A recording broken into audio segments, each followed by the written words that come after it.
The invitation arrived on cream paper, embossed in gold, sealed with a lion's crest wax stamp. It was the most anticipated event of the Newport season, the Vale family's annual masquerade, a night when old money danced with secrets behind gilded masks. That summer of 1889, the air in Rhode Island was thick with heat and hidden ambition. Every corridor in the Vale mansion whispered of power, and Lillian Vale, the youngest daughter of the family, was its unspoken centerpiece, a figure of porcelain grace and cold, deliberate elegance. She was 22, unmarried, and watched like prey. When the orchestra struck its first waltz that evening, Lillian stepped into the ballroom with a mask laced in real gold thread. Witnesses recalled the glint of her eyes, something distant behind them. She danced once with a military officer no one recognized. She exchanged a hushed conversation with her uncle in the southern corridor. And then, without warning, without scream or sign, she vanished. A servant later found her mask still warm on the banister of the grand staircase. Her gloves were laid neatly on the fourth step, but Lillian Vale was gone. No guests saw her leave. The family insisted she had retired early.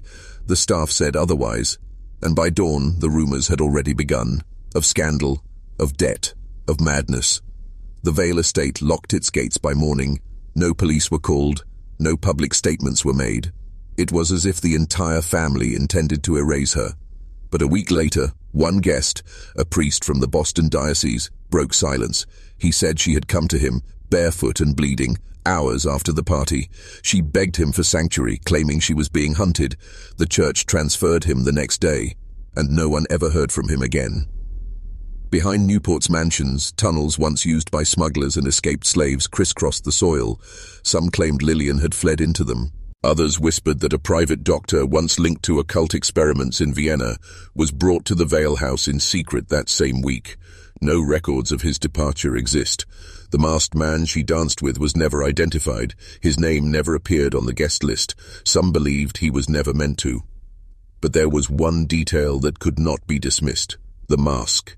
It remained on display in the Vale mansion for nearly a century, until 1984, when the house was finally sold. The mask was missing. In its place, tucked beneath a loose floorboard behind the grand staircase, were 6 strands of human hair, all blonde, all tied together with a red ribbon, and beneath it, scorched into the wood, were 4 Latin words: Fiat voluntas tenebris. Let the will of darkness be done. Miss Lillian Vale didn't vanish. She was taken, and those who took her were never outsiders. They were family.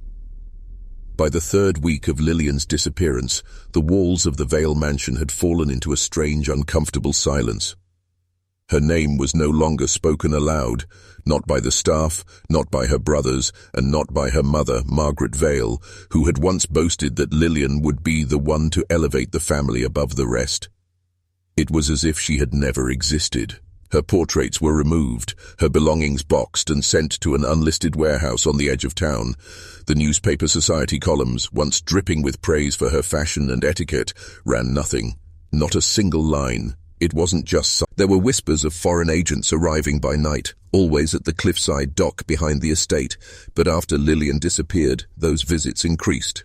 Servants recalled strange sounds in the early mornings, metal dragging on stone, cries that echoed faintly through the old servant hallways, but any staff who asked questions were dismissed without notice, some never collecting their final pay.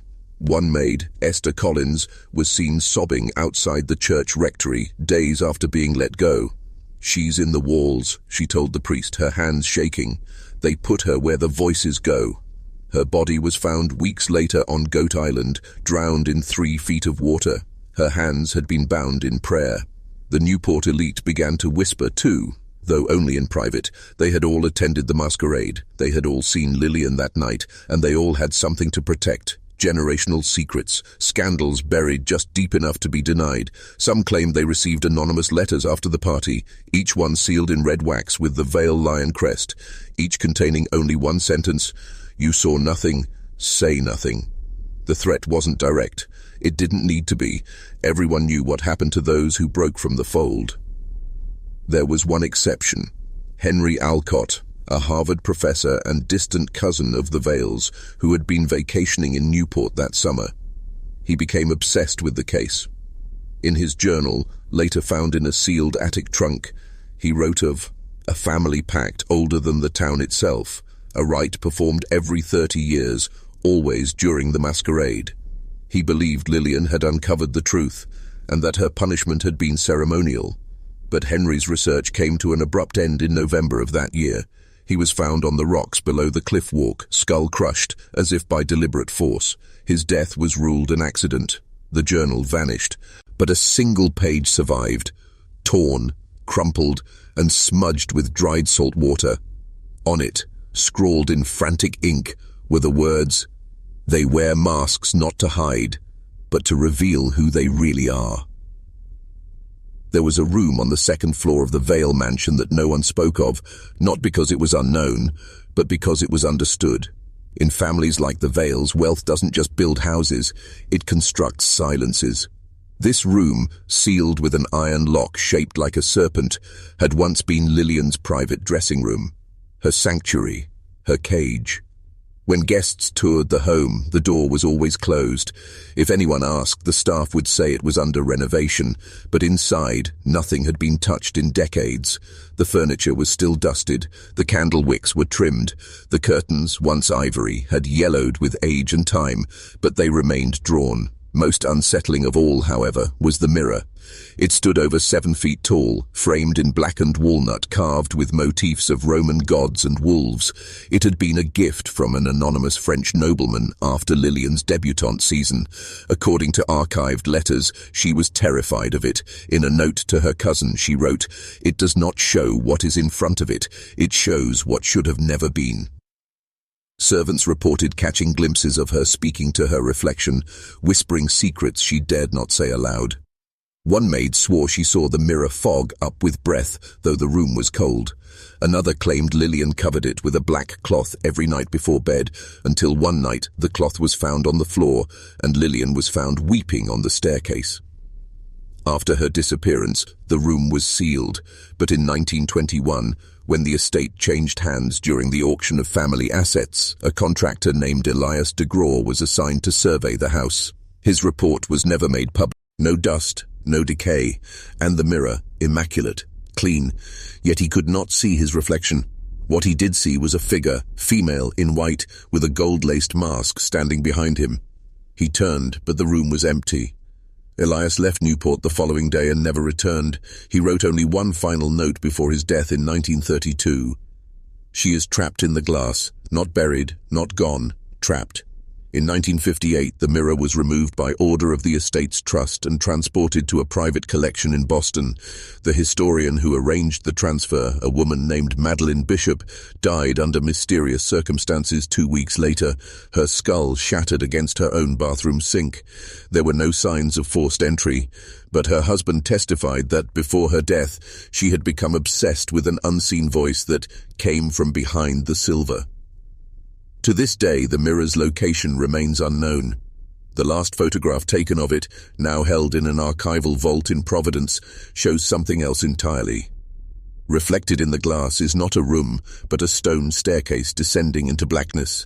And at the top of that staircase, frozen mid-step, is a barefoot girl with a red ribbon around her wrist. The archivist who catalogued the photo noted one final, chilling detail. Beneath the image was a handwritten label, Lillian Vale, returning.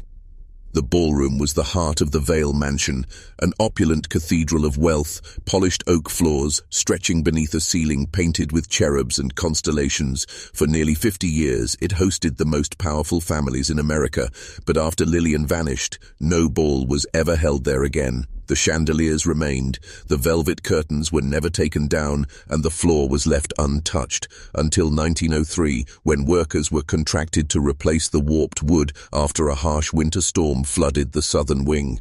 They didn't expect to find what lay beneath. According to the handwritten account of foreman John R. McKinley, the floorboards near the northeast corner were unusually heavy. When pried up, they revealed a substructure far older than the house itself, a stone chamber sealed with brass bolts and iron rings, like a vault. McKinley and his men managed to break through the stone slab, revealing a stairwell descending into total darkness. But they never reached the bottom. After only 9 steps, the crew stopped. Something was wrong. They said the air shifted. It was thick, electric, as if saturated with something unnatural. One worker swore he heard breathing, slow, rhythmic, not human. Another dropped his lantern when he glimpsed what looked like long, red strands of hair stuck to the wall. The opening was sealed the next morning by order of a representative from the family trust, a man who refused to give his name. All 5 workers were paid double and sworn to secrecy. McKinley never took another job in Newport again. He wrote one letter to his wife stating, "What is buried beneath this house was not meant to return to the surface." Years later, in 1924, a young historian named Howard Beekman was allowed a brief tour of the mansion's sealed wings for a dissertation on Gilded Age architecture. He brought with him a phonograph device to record ambient sound for his research. When he entered the ballroom, he recorded 7 minutes of silence, until the final 30 seconds.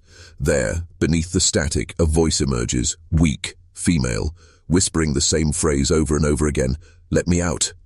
The recording was dismissed as a hoax, a trick of faulty equipment, but Beekman swore no one is allowed access to the subfloor today. According to legal filings, the ballroom sits atop a protected geological formation, classified under obscure preservation laws. But blueprints from the original construction, unearthed by a researcher in 1998, show something else entirely. A second foundation, circular in design, directly beneath the center of the room. The symbol carved into the stone is one found nowhere else in Rhode Island, except once. Etched onto the back of Lillian's childhood diary, recovered decades after her disappearance, was the same circular sigil. And beneath it, in her own hand, "The house will hold me until the bargain ends." In 1971, nearly a century after Lillian Vale's disappearance, the mansion was partially opened to the public for the first time. The occasion was curated as a historical exhibition titled The Gilded Legacy, Newport's Grand Estates, and among the artifacts on display was a mahogany hope chest belonging to Lillian herself. It had been found in a bricked-up attic chamber, sealed behind a false wall during renovations. Inside were the usual remnants of a wealthy young woman's life: ivory combs, embroidered gloves, lace handkerchiefs. But beneath these delicate objects, hidden under a layer of lavender sachets, was something far more unsettling. A leather-bound diary, small, worn, locked shut. What was most disturbing, however, was not the content. At least, not at first. It was the date written on the inside cover. October 3rd, 1890, more than a full year after Lillian had vanished. Scholars debated its authenticity, but handwriting analysts confirmed the script matched that of Lillian's preserved letters. Ink dating placed the entries between 1890 and 1892. The final page was dated August 11th, 1892, the exact night of that year's masquerade, which was never held. The final entry read, "I watched them prepare tea. He ballroom again. I heard Mother weeping in the chapel. They know I'm close now. They feel me in the mirrors, in the dust. I am no longer theirs to bind. The mask has opened, and I see everything."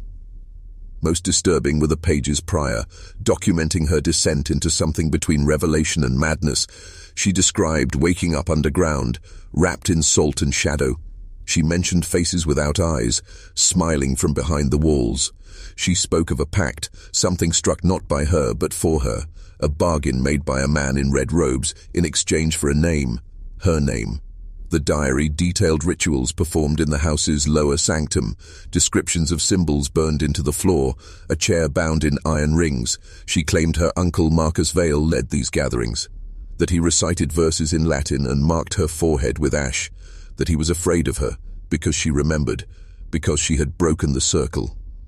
When the diary was made public in 1972, it was dismissed by the estate's legal team as a forgery, a fabrication by opportunists seeking to profit from local folklore. The exhibit was quietly shut down, and the diary was allegedly returned to the family archive. But one photo had been taken, a single image of the diary's final page, before the artifact vanished from public view.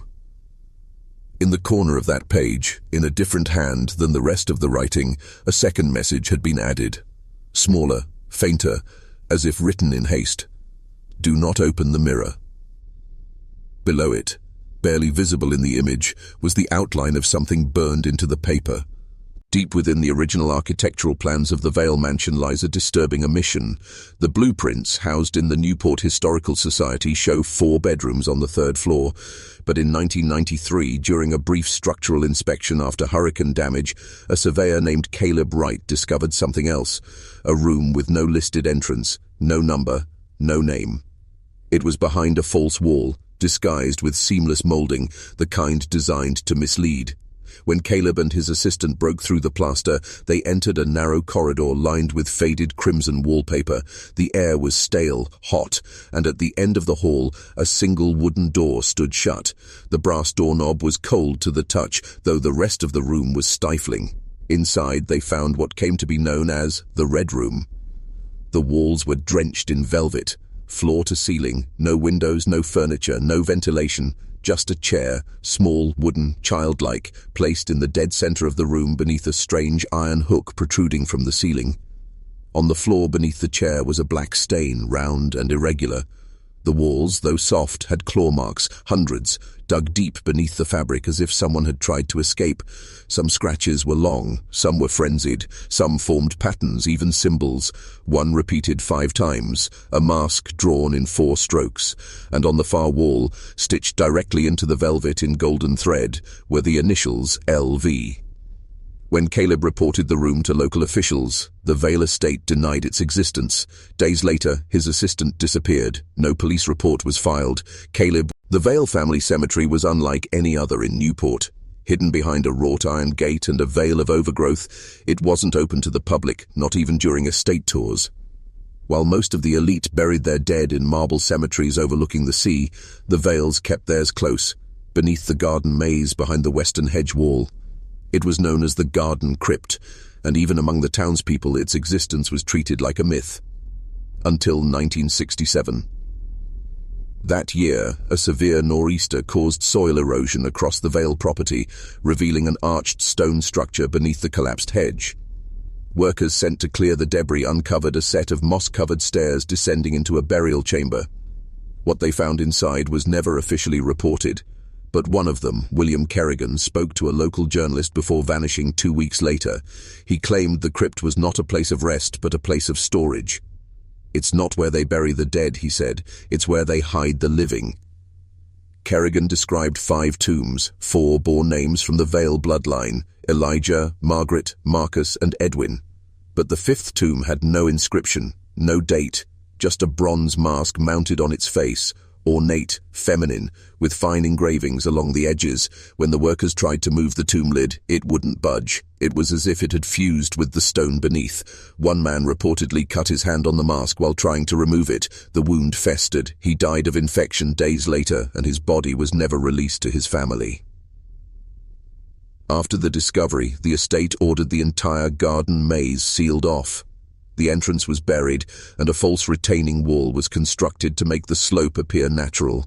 Photographs taken by Kerrigan's journalist contact surfaced in 1975 but were immediately suppressed after a string of accidents involving those who attempted to publish them.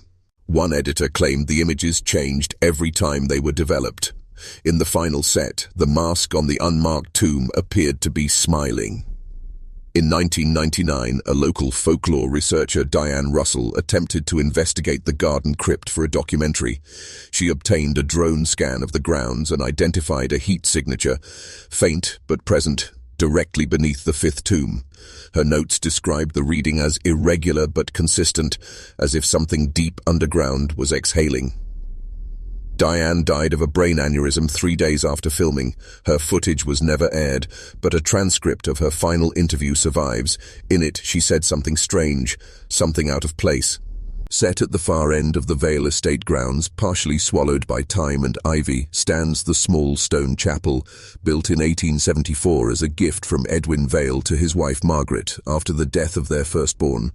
Locals often referred to it as the Mourner's Chapel, though no public services were ever held there. No weddings, no baptisms, no sermons, only family rites. The official story was simple. The Vales preferred privacy in their grief. But those who knew Newport's undercurrents, those who watched instead of listened, understood there was something else. The chapel had never been consecrated. When Catholic officials were invited to bless the space in 1875, they refused. The diocese, in a rare and undocumented decision, issued an internal memo stating that the chapel had been constructed upon ground previously promised. That phrasing, previously promised, has never been explained. What is known, however, comes from the account of a young seminary student named Joseph Albrecht. He accompanied one of the bishops during the first and only visit to the chapel. In his private letters, Joseph described an unnatural chill that clung to the walls, even in July. He said the chapel's altar bore no cross, only a flat stone slab and an inscription worn down by scraping. The stained glass windows depicted no saints or scripture, only shapes, interlocking circles, a mask with one broken eye, and beneath the choir loft, a trapdoor sealed with 5 locks. The bishop ended the visit abruptly. He ordered Joseph not to return, but Joseph did return, alone 2 days later, under cover of night. What he found beneath that trapdoor is the subject of endless rumor. In a final letter to his cousin, Joseph wrote, "There are no hymns down there, only the echo of footsteps that don't belong to you. I saw her shadow move against the stone, but she made no sound. I asked her name.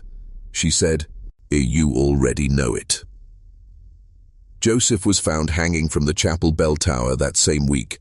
No note, no evidence of foul play, but the rope used was identical to the bell's original pull cord, cut and missing for over 20 years. In the decades that followed, the chapel deteriorated, but no part of it ever collapsed. Despite violent storms, invasive roots and structural rot, the roof remained intact. One restoration team in 1982 reported the foundation was made from a non-native black. In 1946, a box of letters was discovered hidden behind the crumbling paneling of a servant's quarters in the east wing of the Vale mansion.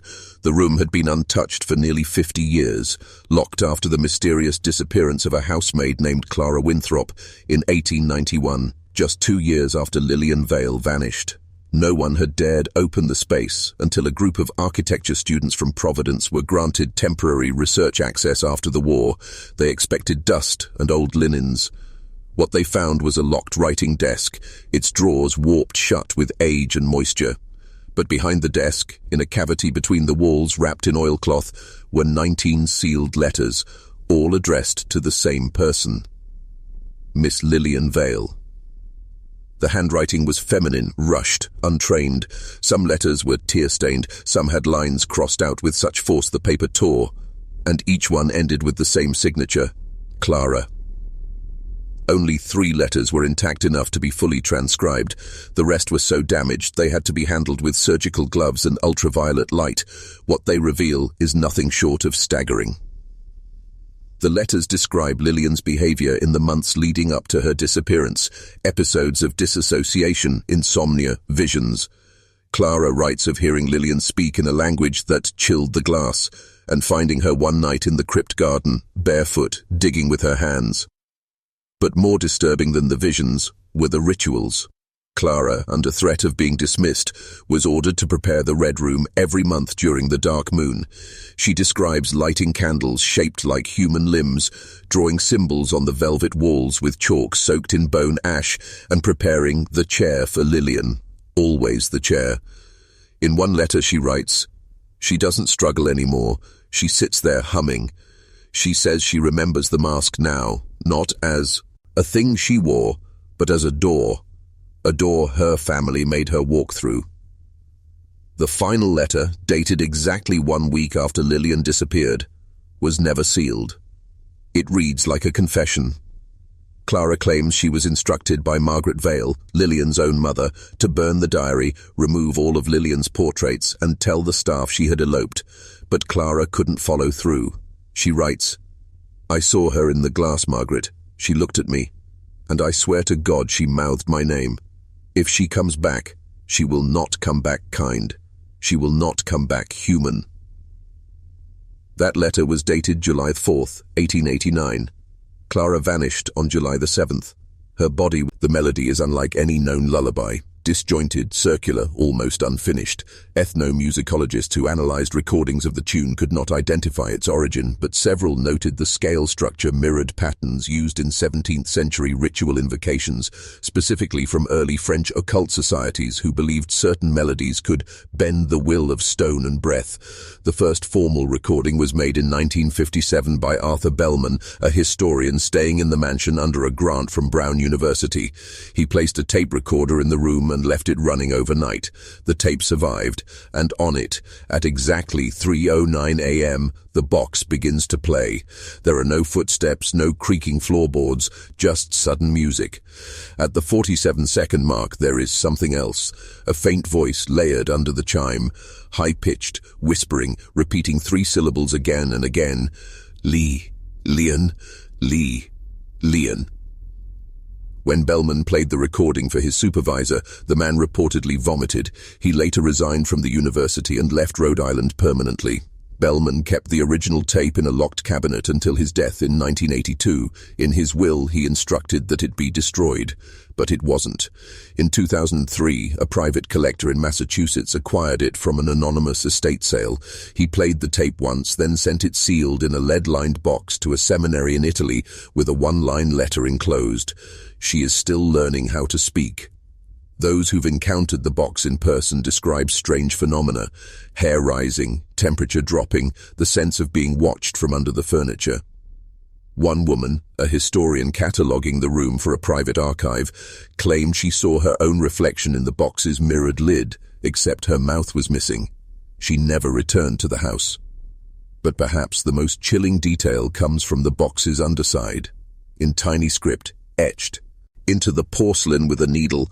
But this one, no signature, no date. And according to his final letter home, Moreau never returned to France. He vanished from Newport without ever collecting payment. His belongings were found at the boarding house. His brushes snapped, his canvas knives melted into slag. The boarding house owner recalled that Moreau locked himself in his room for 3 days straight after finishing the Vale portrait. When he emerged, his hands were bandaged and he wouldn't speak. His final words to the housekeeper before leaving: "She watches even without eyes." Decades later, the portrait would spark new dread. In 1992, a high-resolution infrared scan conducted by the Rhode Island Preservation Trust revealed something beneath the surface paint. Not a face, but layers, 7 layers, each showing faint outlines of different expressions: anguish, rage, ecstasy, terror, and each fainter than the last, as though being smothered into the canvas over time. Experts concluded the artist had tried again and again to render her likeness, but something, some force, some vision, erased it each time. One restorer claimed she caught a glimpse of a fully rendered face just before the image reverted under her scanner. She described it as a face that knew things about me I had never told anyone. Visitors to the estate who have lingered near the painting have reported strange symptoms: headaches, nosebleeds, vertigo. Some say they hear humming, low, droning, the same strange tune as the music box. Others claim to have seen movement in the painting's background, as though the figure is not alone, as though someone or something is standing behind the chair, just out of frame. But the most persistent rumor is this: if you stare into the blankness too long, your own reflection begins to fade. First the edges of your features, then your eyes, until the only thing looking back from the glass is her. And for a brief moment you'll feel it. Not fear, not cold. Recognition. Her name was Ginny Hollowell, though most records reduce her to G. Hollowell, domestic. She was 17 when she began working at the Vale estate in 1888, a poor girl from Middletown with no family, no formal education, and no past that anyone could confirm. She kept her head down, her uniform pressed, and her voice low. But after Lillian Vale's disappearance the following year, Ginny's behavior changed overnight. She began speaking to herself in corners, refusing to clean certain rooms, screaming at the mirrors to shut their mouths. She warned others in the staff hall that the house moved at night, that it shuffled its bones. She once tried to hang rosaries over the main fireplace, only to be punished for desecrating the family decor.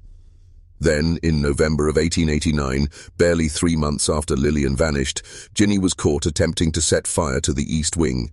The fire never spread, A stable boy caught her in time, but not before Ginny had soaked the velvet drapes, the rugs, even the bed linens with lamp oil. When questioned, she didn't cry or plead. She simply said, "I wasn't burning the house. I was sealing the door." What door? She wouldn't say. But according to the surviving court transcript from her trial, now stored in the Newport archives under restricted access, Ginny insisted there were rooms below the rooms and stairs that weren't on paper. Her most chilling testimony came after the judge asked her why she targeted the East Wing specifically. She whispered, "Because that's where it." Ginny was declared insane and committed to the Rhode Island State Asylum for Women. She lived there for 37 years, nearly forgotten. She never received visitors, never responded to letters. But in her final years, nurses began to report strange occurrences in her cell. The sound of music with no source, pages torn from books and arranged in circles, and one recurring message carved into the floorboards using a nail from her own bed frame. She never left. She's just under the velvet now. When Ginny died in 1926, her body was cremated and her ashes scattered. But a file box was discovered in her locked drawer. Inside were 14 charcoal drawings, all of the same thing. A faceless woman sitting upright in a velvet chair.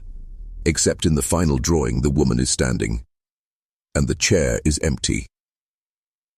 In the margin, Ginny had written a date, October 12, 1889, followed by one cryptic phrase. "The mask is not for hiding. The mask is for holding her in." The diary was first discovered in 1911, tucked behind a false panel in the floor of Lillian Vale's dressing room, wrapped in what appeared to be a decayed lace veil and sealed in a wooden box lined with red velvet. The cover bore no name, only an embossed symbol, an Ouroboros-style serpent coiled around a mirror. Inside, the pages were brittle, yellowed, and written in a fine hand that most experts agree was Lillian's. But the contents defied expectation. At first glance, it was a typical diary. Entries dated from early 1887 to July 1889, observations about social events, dances, the pressure of being a Vale, mentions of headaches, of the sound under the floors. But within days of its discovery, the diary began to behave strangely. Archivist Marion Teller was the first to notice. She had catalogued the book on a Friday evening, transcribing a passage that read, "Mother spoke in riddles today, something about my race-humaine. Inflection following me more closely than it should." When she returned Monday morning, the passage was gone, replaced with a completely different one. "The mirrors are shallow now. They can't hold her weight much longer."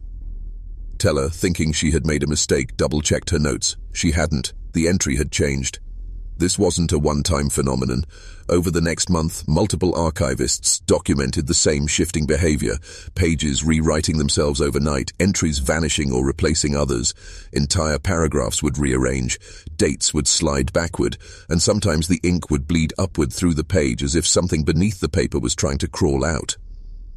A linguistics professor from Brown University attempted to map the shifting text patterns. He claimed they were not random but followed a structure, like a code. He theorized that the book was not a journal at all, but a binding device, a spiritual anchor built from memory, pain, and ritual. He disappeared a month later. The most disturbing entry is the one that has remained unchanged since its discovery.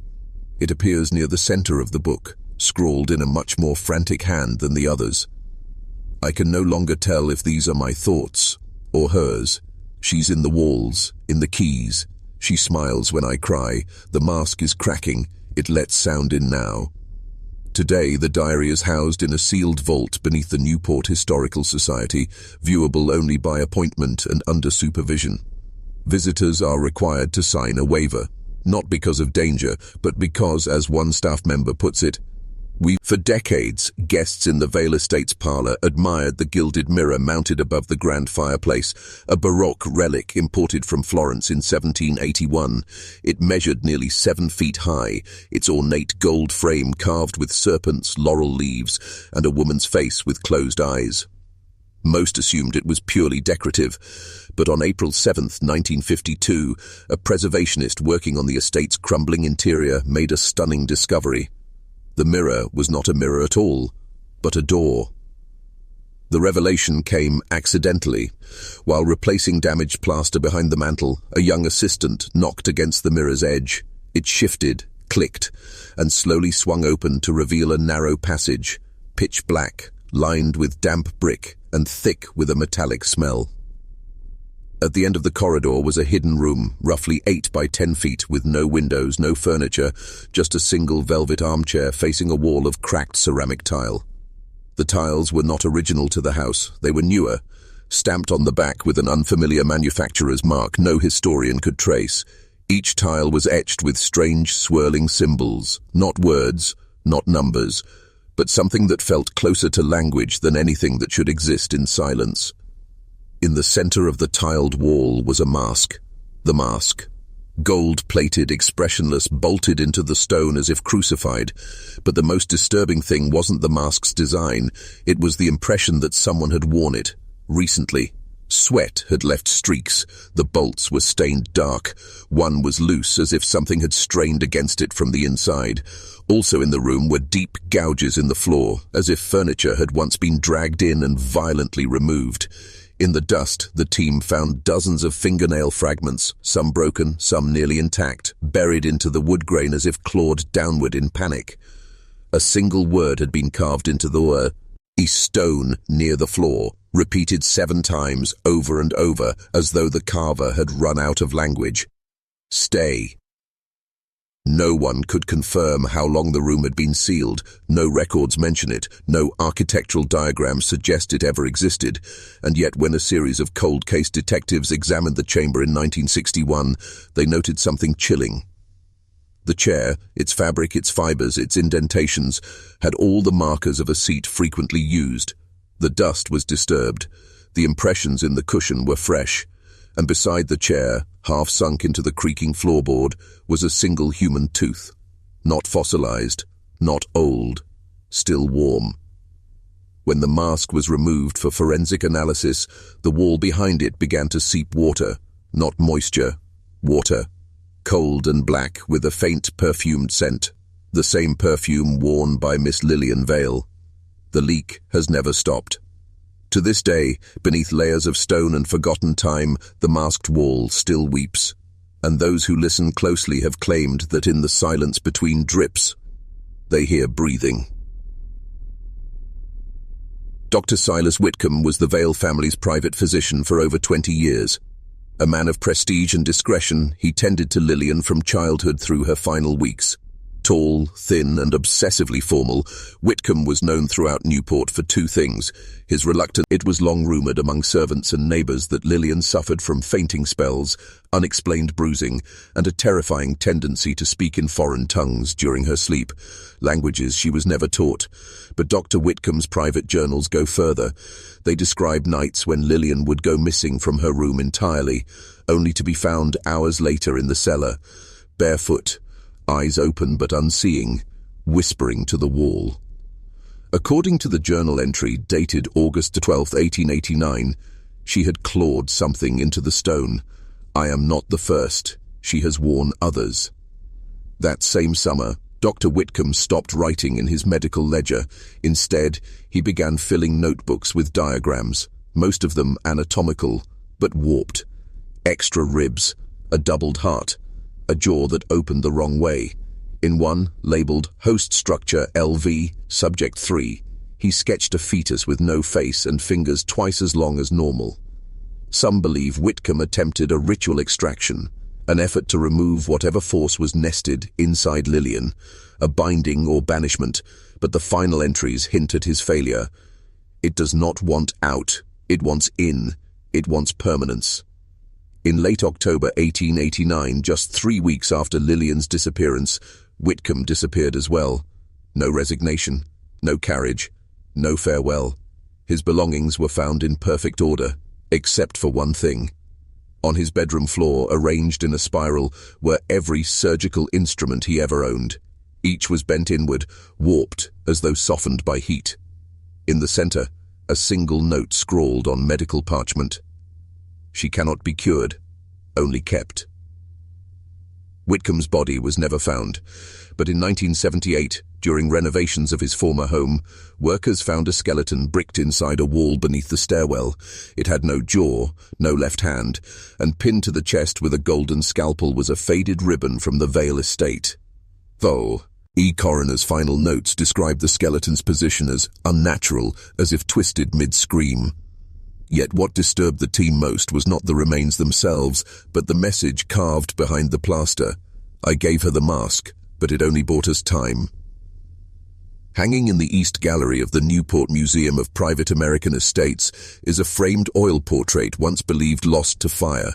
It depicts Miss Lillian Vale seated in a morning gown, black lace over satin, a gloved hand resting delicately on a closed book, and her expression unreadable. The brushwork is exquisite, but something in her gaze unsettles most viewers. A curator once called it too aware. Painted by Everett Marchand, a celebrated New York portraitist of the era, the piece was commissioned in June 1889, just weeks before Lillian vanished. Marchand was known for his realism, his almost surgical precision in capturing the soul of a subject, but after completing the Vale commission, he suffered what newspapers then politely termed a nervous disturbance. He stopped painting altogether and was institutionalized by Christmas. His final letter to his sister read, "She looked through me, Clara. Not at me. I painted what I saw, but I fear I brought part of it back." For decades, the painting was considered a lost artifact. The Vale estate claimed it had been destroyed in the 1906 fire. But in 2003, it resurfaced in the attic of a Providence convent. Stranger still, the face itself had subtly morphed. Side-by-side comparisons with verified images of Lillian showed key differences. The jawline had narrowed, the chin elongated. A faint shadow now curled beneath her right eye, barely visible but once noticed, impossible to ignore, as if someone else had pressed through the paint. Forensic art analysts scanned the portrait using hyperspectral imaging. Beneath the surface, they found an earlier, abandoned sketch, one Marchand had covered. This version showed Lillian without her veil, her mouth slightly open, her pupils entirely white. In the lower left corner of the painting, barely visible under the varnish, was an inscription never recorded in estate records. "We do not paint her. We record her emergence." Shortly after its recovery, the museum installed the painting behind a UV-filtered case, but staff began to notice strange phenomena. The frame's temperature fluctuated. The painting occasionally misaligned itself on the wall. Visitors complained of headaches when standing too long in front of it. One even collapsed, claiming the girl was whispering to her through the glass. Security footage once captured the reflection of the painting in the polished floor tiles. What it showed was impossible. Lillian was standing in the frame, but her eyes had moved. They were looking not at the viewer, but at the camera. Today, the staff no longer refer to it as a portrait. They call it a window. And every evening, just before closing, they cover it, not to protect it from the world, but to protect the world from her. Just beyond Thames Street, down a narrow lane most maps no longer name, stood the workshop of one Ezra Hollings, clockmaker to the gentry of Newport and longtime craftsman for the Vale family. Hollings was a man obsessed with time, not simply in the keeping of it, but in what he called its folds. His journals recovered after his death reveal a disturbing fixation on moments that overlap and bleed. He believed certain hours, midnight, 3:17 a.m., 7 minutes past dusk, were thin places, where the border between time and something else grew brittle. In the spring of 1889, Hollings was commissioned by Charles Vale to repair the grandfather clock that stood in the eastern parlour, one of the oldest in the estate, imported from Bavaria in 1812. But when Hollings returned it 3 weeks later, something was different. It ticked in a pattern no one could follow, not faster or slower, just wrong. Staff described the sound as circular, as if time had curled in on itself. Shortly after Lillian's disappearance that fall, the clock began chiming 13 times at midnight. At first, it was dismissed as mechanical error. Hollings was summoned again, but refused to return. He simply sent a letter to Mr. Vale. "Do not silence it. It is not broken. It is warning you." In his personal ledger, Hidden beneath the false bottom of a drawer and discovered in 1951 by a demolition crew, Hollings had logged every instance the Vale clock struck 13. Always at midnight, always exactly 13. Each entry bore the same notation in crimson ink: she moves. What unnerved researchers most, however, was not the consistency of these entries, but the gaps. Dozens of dates, sometimes weeks, where no chimes were recorded at all. These were always followed by unsettling commentary. Silence tonight. I fear she has changed clocks. Chimes returned, but something else answered. She watches me now. One drawing in the margin shows a girl inside the clock case, knees pressed to her chest, hair spilling from the gears. Her mouth is open in a scream, but her eyes are blank. Beneath the sketch he had written, "The clock does not keep time, it keeps her." After Hollings died in 1901, his Ape, today the Vale grandfather clock, resides in storage at the Newport Historical Society. It no longer chimes. Its hands do not move, but maintenance staff report the strange sensation of being watched when in its presence. Some claim to hear breathing if they kneel before it. One intern opened the case in 2015 for routine cleaning and immediately blacked out. He later reported seeing a velvet mask nailed to the pendulum. And behind it, a second face, smaller, still forming. According to the original blueprints of the Vale estate, signed in 1856 by architect Samuel Brinley, there are 32 rooms, 4 levels and 2 cellars. The plans were meticulous. Brinley was known for his precision and his obsession with architectural symmetry. Every room had a purpose, a name, and a placement, but one room has never appeared on any plan. No contractors ever acknowledged building it. No permits exist. Yet it exists. Staff called it the Velvet Room. It was discovered entirely by accident. In 1890, after Lillian's disappearance and Ginny Hollowell's attempted arson, estate staff were ordered to do a complete structural review. During this inspection, a young steward leaned against a panelled wall in the eastern corridor and heard a hollow thud. Upon further investigation, they discovered a concealed door, unmarked, unhinged, and sealed from the inside. What lay beyond it defied reason. The room was small, no larger than a nursery. Every inch from ceiling to floor was wrapped in deep crimson velvet. No windows, no fireplace, no light fixtures. Just a single chair in the center, also wrapped in velvet, facing the far wall. On that wall, embroidered directly into the fabric, was a single phrase in golden thread. "Sit quietly, and she will forget you." There were no signs of life inside, no dust, no debris, no scent of decay, and yet the temperature was markedly warmer than the rest of the house, almost humid. When the workers attempted to photograph the room, the camera plates blackened. When they brought in lanterns, the flames dimmed. One worker placed his hand on the chair. He collapsed within seconds, convulsing violently. When he woke, he began screaming in a language no one recognized. He was institutionalized within the week, his skin covered in scratches he could not have made himself. His final words before silence were, "The velvet isn't cloth. It's skin turned inside out." Attempts to remove or demolish the room failed. Tools rusted upon contact. Knives bent. One wall was once struck with a sledgehammer, only for the velvet to bleed, soaking the head of the hammer in a dark fluid that never dried. No family member ever acknowledged the room in public, but in a letter dated October 1891, found tucked inside one of Charles Vale's theological texts, he wrote, "It has returned again. I hear her pacing just beyond the walls. The room is not a room, it is a containment, and if it forgets what it holds..." He never finished the sentence. Today, the Velvet Room is sealed, not with locks but with holy objects, relics bolted to the surrounding walls. No tours are allowed beyond the East Corridor, but on some nights, those who linger claim they hear movement, fabric shifting, something breathing too slowly. And sometimes, very faintly, from behind the velvet, a voice can be heard repeating, "I never left the chair." In the winter of 1928, a traveling photojournalist named Alton Pike arrived in Newport, hoping to capture images of decaying Gilded Age mansions before they were condemned or sold. He was drawn to the Vale estate, then long abandoned, half swallowed by vines and rot. The townspeople warned him against entering.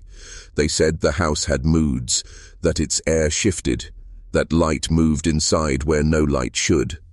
Pike, of course, dismissed them. He believed in lenses, not legends. He entered through the broken garden gate and took 36 photographs in total.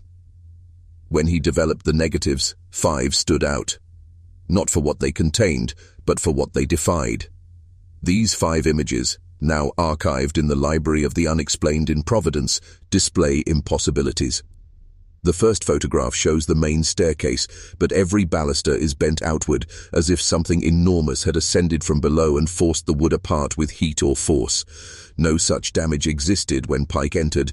Experts later confirmed the structure had never been warped in this way. The second photograph is of the eastern corridor, the one where the velvet room was sealed. In the image, a woman stands at the corridor's end, facing away, her hands pressed against the wall. Her skin appears almost translucent, as though she's fading into the wallpaper. Pike swore no one else was in the house with him that day. The third photograph was taken in the ballroom. On the far wall, the painting of Lillian Vale appears, but her face is missing, not obscured, erased, and in its place is a reflection of Pike himself, despite there being no mirror, no glass, and no possible way for him to appear in the painting. The fourth photograph is entirely black, save for 2 faint pinpricks of white, eyes, according to one analyst, suspended at shoulder height. When adjusted for brightness, the outlines of a masked figure, merge in the dark. Her mouth is sewn shut, but her eyes seem aware. And the fifth photograph is of the grandfather clock, but it shows a 13th numeral burned into the face, a numeral that no watchmaker could identify. Beneath it, a shape is crumpled, a girl perhaps, mouth agape, arms bent backwards, as if trapped in the gears. Pike was never seen again after developing the negatives. His landlady found his room abandoned. His belongings were untouched. His coat still hung by the door, his suitcase still packed. The negatives were left in the tray, still drying.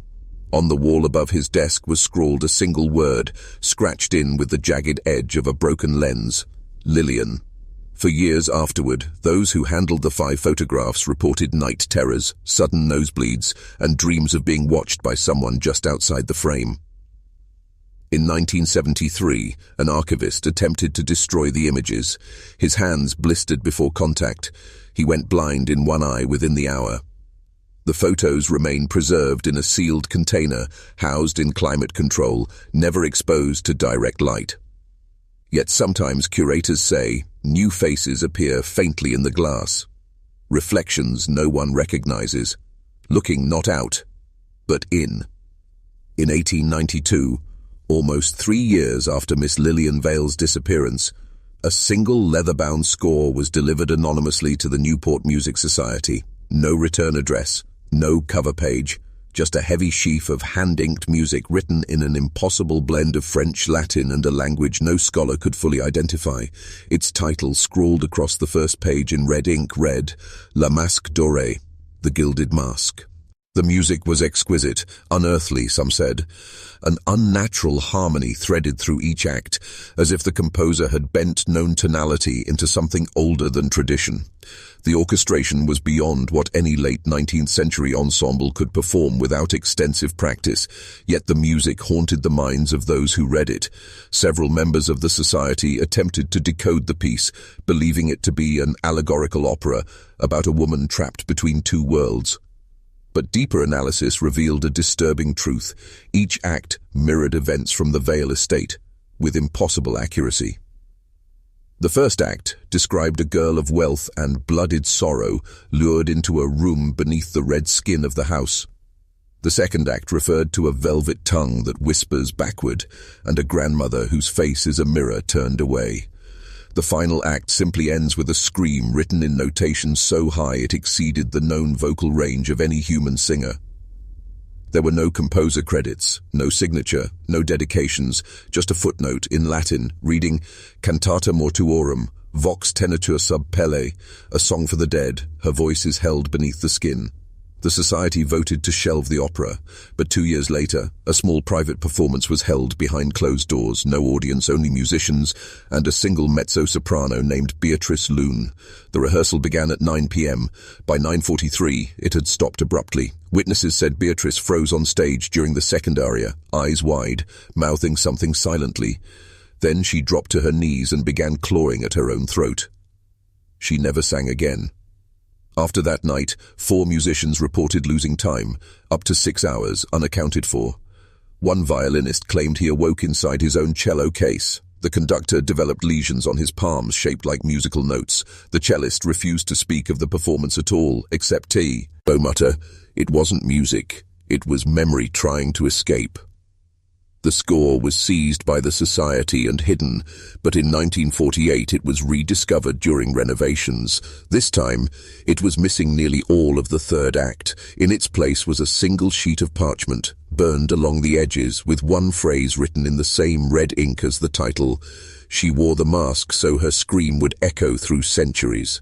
Today, the opera is considered cursed.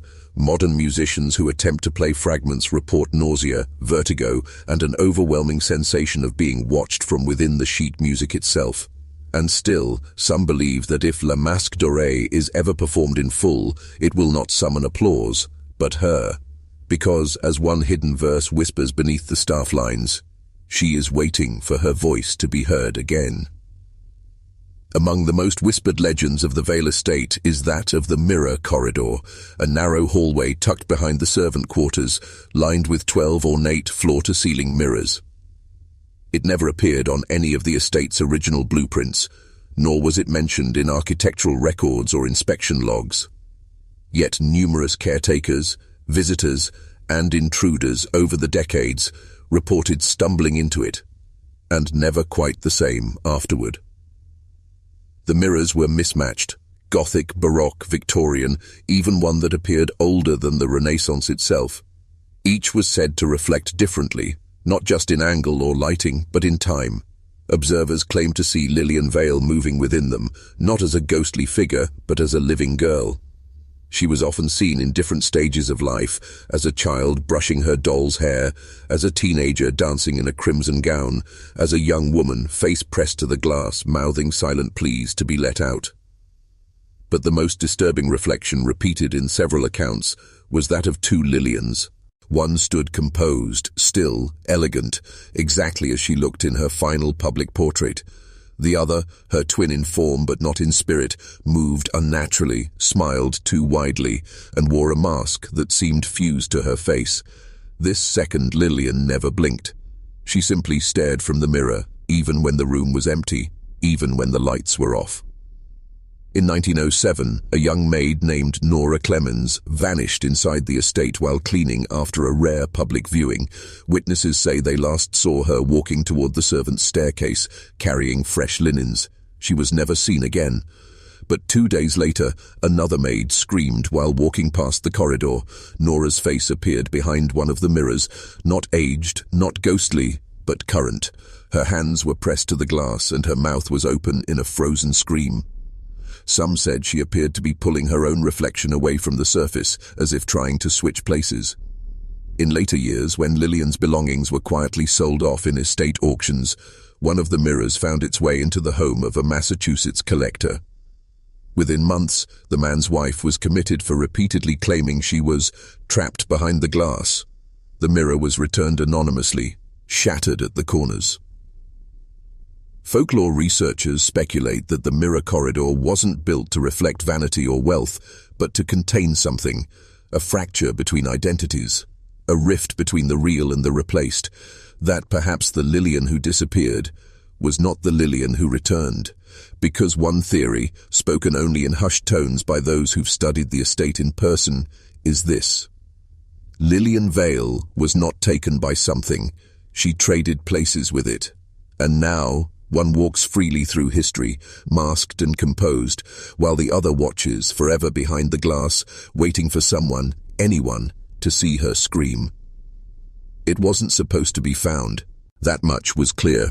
In 1974, during a minor restoration of the Vale estate, funded by a failed attempt to turn the grounds into a luxury historical hotel, workers discovered a hollow plank beneath the floorboards of what had once been Lillian Vale's childhood nursery. Inside was a sealed oilskin pouch, weathered and brittle, containing a small journal. Its cover was scorched. The pages inside had fused in places, and a faint, pungent odor, like copper and old perfume, clung to it. It was written in a shaky hand, a mixture of childlike scrawl and the detached syntax of someone who no longer trusted language to keep time. Though no name appeared in the book, historians now believe it to be the private final writings of Miss Lillian Vale herself, or something impersonating her. The first pages were innocent, recitations of days past, small joys, dress fittings, morning teas. Then came something stranger. I saw myself in the closet today, but I was still in bed. Later, Father says never to speak to the one behind the curtains. He says she'll offer me the wrong name. By the middle entries, the tone changed entirely. The writer begins to refer to her own body in third person, one chilling line. She wore my dress and danced in my place. They clapped. I screamed. No one heard. A recurring phrase appears across multiple pages, always written in a heavier hand, as if scratched under duress. The mask is smiling. I am not. But the final entries are what silenced even the most skeptical curators. In nearly illegible ink, written diagonally across the margins, between lines, and even upside down, the same confession repeats. There are two of me now. One walks, one watches. One eats, the other rots. But I remember the taste of cold porcelain. I remember the velvet pulling tight. The journal was quietly removed from public record and stored under lock and key by the Rhode Island Historical Society. Unconfirmed rumors claim that several archivists reported waking in the night whispering sentences from it, sentences they had only read once. One man allegedly tore a hole through his mattress, insisting he had to let her out. To this day, the journal has not been made available for public viewing. Not officially. But a scanned fragment, leaked online in 2009, features a drawing on the last page. A girl curled inside a coffin, not lying down, but upright.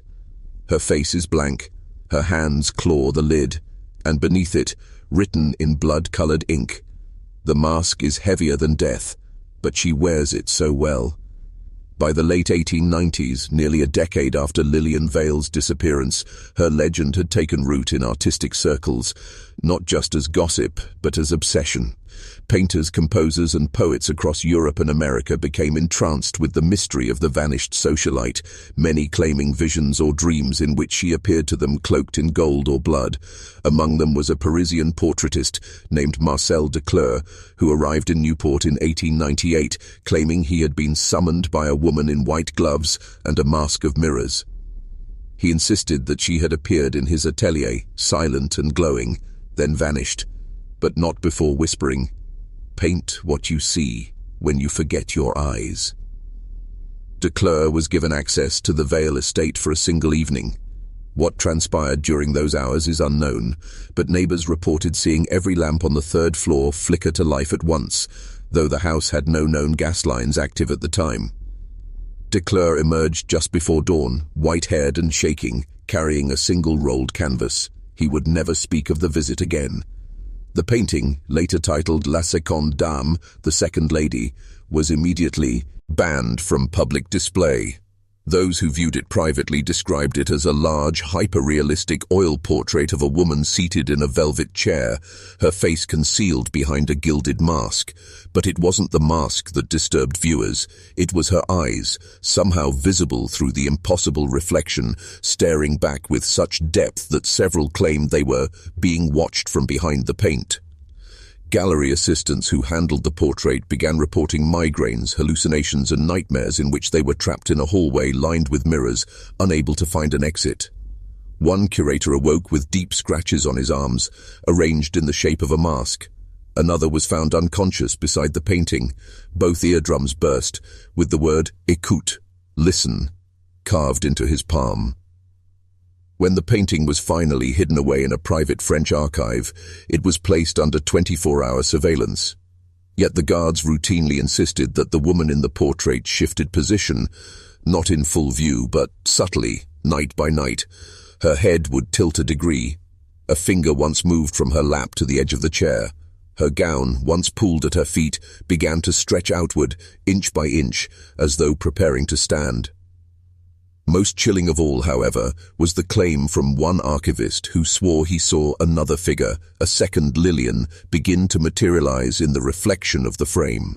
No brushstroke, no paint, just a real face trapped behind the glass. He quit that evening, writing in his resignation letter, "The painting does not want to be seen, it wants to see us," and she's almost finished turning around. For decades, the Vale family mausoleum stood untouched on the outer edge of the estate, its wrought iron gate rusted shut, its marble facade adorned with Latin inscriptions no one could cleanly translate. Locals whispered about the mausoleum, of course. It was impossible not to. It sat in view from the back gardens at the end of a gravel path no gardener dared to maintain. Children dared each other to touch it. Adults crossed themselves as they passed. But it wasn't until 1986, when a local historian named Richard Mallory attempted to document forgotten burial grounds of prominent Rhode Island families, that the mausoleum's true purpose began to surface. Mallory, with permission from the Newport Historical Society, brought a small team to survey the interior. The entrance was eventually pried open, using industrial tools, revealing not just a burial chamber, but something far stranger. Behind a false back wall, concealed behind slabs of discolored stone and plaster, was a narrow stone corridor descending into the earth. It was not listed on any burial map, and not one member of the Vale family had ever been publicly interred beneath the mausoleum itself. The passage led downward for almost 60 feet, carved directly into cold, damp bedrock, before opening into a low vaulted chamber with no light, no air, and no natural exit. What they found within was not a crypt. It was a room of masks. Dozens, perhaps hundreds, lined the curved walls, grotesque, elegant, primitive, ceremonial. Some made of gold leaf, others of bone, ivory, wax, and in one disturbing case, human skin stretched across a wire frame. In the center of the room stood a pedestal upon which rested a single glass case. Inside it, a velvet mask split down the center, half pure white, half jet black. Beneath the pedestal, inscribed in Old French, were the words, "She who wears this will forget who she was, and the world will forget with her." Richard Mallory took photographs, but when he attempted to develop them, every image came back distorted, blurred, warped, or utterly blank. Some even burned inside the developer tray. One photo technician reportedly claimed a mask appeared inside the Photolab's mirror that hadn't been in the room at all. Later, when the team attempted to revisit the underground chamber, they found the stone corridor had collapsed behind them, despite no seismic activity or signs of structural failure, almost as if it closed itself. But Richard Mallory was not done. In his final interview before withdrawing from public life, he stated on camera, "The chamber wasn't just a room. It was a memory vault, a prison for identities. And I think Lillian didn't disappear. I think she was archived, filed away with the rest of them. So whatever wore her skin could walk through the world unquestioned." He never published the full findings. Months later, he vanished from his home without a trace, leaving only a single mask resting on his desk, shaped like the one described in the journal found beneath Lillian's nursery. The velvet was still warm. They say the last Vale ball was never meant to happen, that after Lillian's disappearance in 1889, the family closed its doors forever, citing grief, shame, and the spiritual dangers of excessive festivity. But that's not what the records show. One final invitation, dated December 31st, 1891, was quietly sent to 50 of the family's most loyal friends, artists, and benefactors. It was not printed, but handwritten in black ink that shimmered strangely under candlelight. The card bore no time, only the phrase, "At the stroke of forgetting, return to remember." The gathering was never publicly acknowledged. No photographs, no written accounts, just a single newspaper clipping from the Newport Messenger, buried in the corner of page 6, stating, Disturbance reported near the Vale estate. Locals noted lights and sounds of music until precisely midnight. Police called, but no trespassers found. Estate presumed abandoned. What happened that night would have remained a ghost rumor until 2011, when a dusty phonograph cylinder was discovered at an estate auction in Fall River. The seller believed it to contain an old waltz, perhaps one of the compositions rumored to be written for Lillian's engagement ball. What played instead was different. The cylinder begins with faint ambient noise, wind, glass clinking, footsteps. Then, unmistakably, a woman's laughter, distant at first, then rising, high, sharp, almost mechanical. Soon after, a waltz begins, but the rhythm stutters. The instruments seem wrong, too hollow, too slow, as though they were being played underwater or by hands not meant to hold bows. At exactly 4 minutes in, the recording stops. Not abruptly, but as if interrupted, reversed. What plays next is pure nightmare. Whispers, a voice reciting lines from Lillian's childhood journal. A second voice, deeper, indistinct, repeating only 2 words. Still here. And then, faintly in the background, the sound of feet dancing on stone, though no music plays. Historians and audio engineers have since confirmed the recording was made live without editing or post-processing. The Vale estate, sealed off for decades, had no working equipment to produce such a device. No explanation has ever been given. But one more clue emerged in 2023. A photo collector, scanning glass plates from an 1890s Newport photographer, discovered an undeveloped negative labeled only, "The guest who shouldn't be there." When inverted and restored, the image revealed a ballroom scene, blurred dancers, masks, champagne, and standing in the very center, unmoving, staring into the lens, was a figure with no face, no features, no eyes, just the shimmering outline of a mask, glinting gold and black. No one recognized her, not even the descendants of those in attendance. But in the decades since, guests of Newport's old houses report a presence at parties. A woman in antique gowns who never speaks, never eats, never blinks. She appears in reflections, always slightly delayed. She dances alone, in perfect time, even when no music plays. And if you ever see her standing still, looking directly at you, don't smile back, because under the mask she might still be wearing Lillian's face.